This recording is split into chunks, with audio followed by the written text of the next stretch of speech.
Weekend marks the 25th anniversary of the worst plane crash in Iowa history. United Airlines Flight 232 went down in Sioux City, killing 111 people.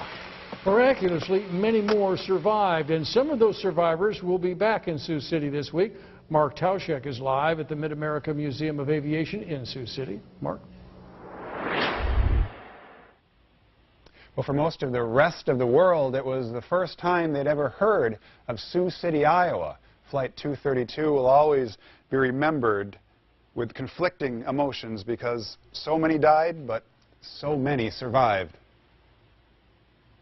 July 19th, 1989, United Airlines Flight 232 out of Denver, bound for Chicago, made a crash landing at the Sioux City Airport.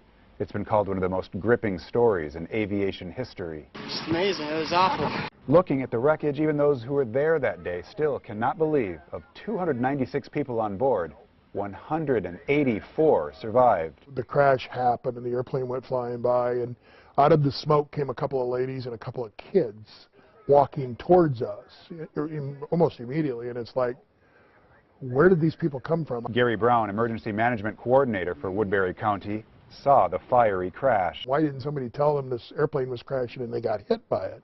And then it, your mind quickly goes to, no, these are actually survivors. Captain Al Haynes became a hero in American aviation after word spread about his work in the cockpit, guiding a severely disabled plane with no hydraulics and no ability to use steering controls onto the runway. There is no hero. There is just a group of 4 people who did their job, and it was an unusual circumstance, but we put our best resources and knowledge together and did what we thought was best. Haynes' seat where he wrote out the crash is just one of the artifacts on display at the new exhibit at the Aviation Museum in Sioux City. There's a map tracking the flight of 232, unforgettable images from that day, and a mural with all the names of those who died. Some survivors and victims' relatives have already stopped by. Many more will come this weekend. And you know you did it right when they can't speak. They have to take a moment and think, I'm glad I'm here. I'm glad that this is here for others to do. And I wouldn't have selected to be a part of it, but this is good.